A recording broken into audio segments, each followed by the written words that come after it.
Tadi baru aja ikut diskusi tentang film horor dan tempatnya di industri film Indonesia dan film dunia di teater populer yang diselenggarakan oleh For1, Forum Wartawan Hiburan. Membuat film horor seperti yang sudah ada dan baru berhasil menemukan penontonnya tahun 2017. Jadi 10 tahun bikin film horor baru menemukan bentuk yang pas untuk film audiens di Indonesia. Film horor pertama di dunia itu yang dianggap sebagai film utuh diproyeksikan dan genre-nya adalah horor, memberikan rasa takut kepada penonton, itu judulnya adalah Le Manoir du Diable atau Rumah Iblis. Dan ini adalah produksi dari Prancis tahun 1896. Sutradaranya adalah Georges Méliès.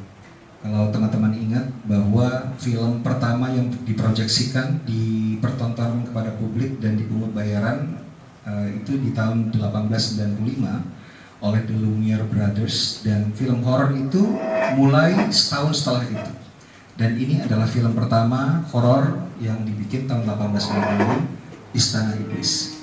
Dan ini baru ditemukan tahun 71 archive-nya.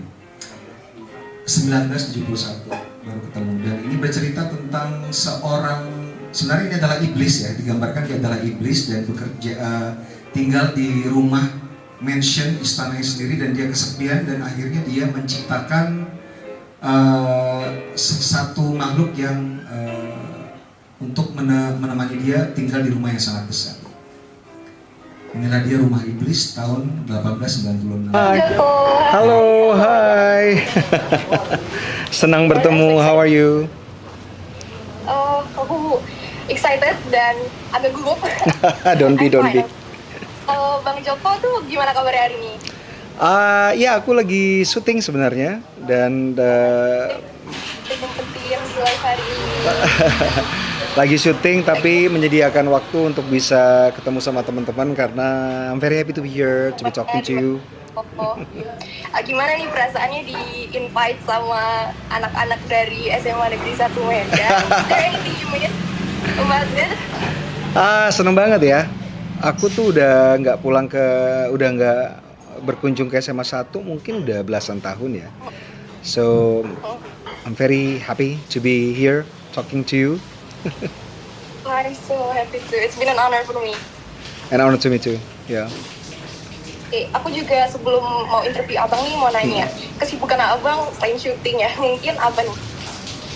Kalau aku biasanya memang dari mulai bangun, aku bangun pagi jam 5 biasanya dan langsung nulis ya. Jadi aku selalu menyempatkan diri untuk bisa menulis paling tidak satu hari satu halaman.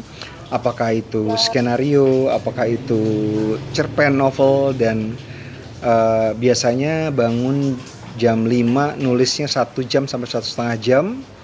Kemudian seperti biasa ngerjain PR banyak tentunya sebagai pekerja film. Selain sebagai sutradara, tentunya ada beberapa ada tugas ya sebagai sutradara, bikin shortlist, bikin previsualisasi, dan ini dilakukan setiap hari. Kemudian olahraga sebentar baru ke kantor. Di kantor tentunya kalau misalnya nggak syuting ya meeting, kemudian membuat konsep buat project selanjutnya. Kebetulan di kantor aku di Kamenz Pictures, aku juga sebagai produser, jadi juga bekerja sama dengan para penulis di writers room untuk come up with ideas, and we'll be brainstorming about story ideas. Ada yang untuk series, ada yang untuk film, dan ini biasanya sampai sore dan malam juga ada meeting. Jadi biasanya pulang ke rumah itu kalau nggak syuting jam 8, jam 9 baru di rumah relax, menyempatkan diri untuk nonton satu film baru tidur. Tapi kalau misalnya syuting, the whole day will be on set.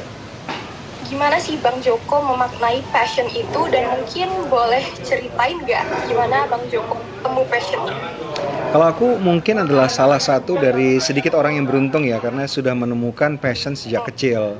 Jadi aku kebetulan kalau kita ngomong di Medan, orang Medan tahu ya, di daerah Amplas, zaman dulu tahun 80-an bukan sebuah tempat yang not exactly a good place for a kid to grow up in ya. Jadi lingkungan juga tidak kondusif untuk seorang anak tumbuh dan berkembang, dan aku menemukan cara untuk bisa belajar tentang kehidupan dari film-film yang aku tonton.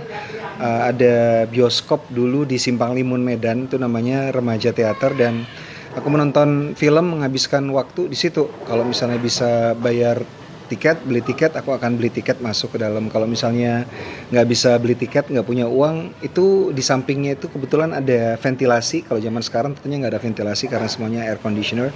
Tapi kalau zaman dulu tuh kan masih pakai kipas, jadi ada ventilasi, jendela yang bisa aku lihat ngintip ke dalam gitu. Jadi kalau misalnya punya duit beli tiket, kalau nggak punya tiket yang ngintip dari luar. Dan dari film-film yang aku tonton tuh aku bisa belajar tentang kehidupan, bagaimana cara menghormati orang lain.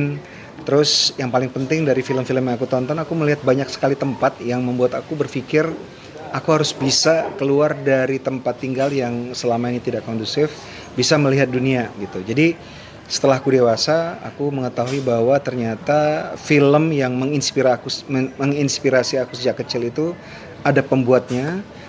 Jadi aku memutuskan untuk berusaha untuk jadi filmmaker. So movies has always been my passion ya sejak kecil. From being a film watcher, sebagai penonton and audience, and then after I found out that every film was made by a bunch of crew and cast, and from that point I always wanted to be a filmmaker gitu.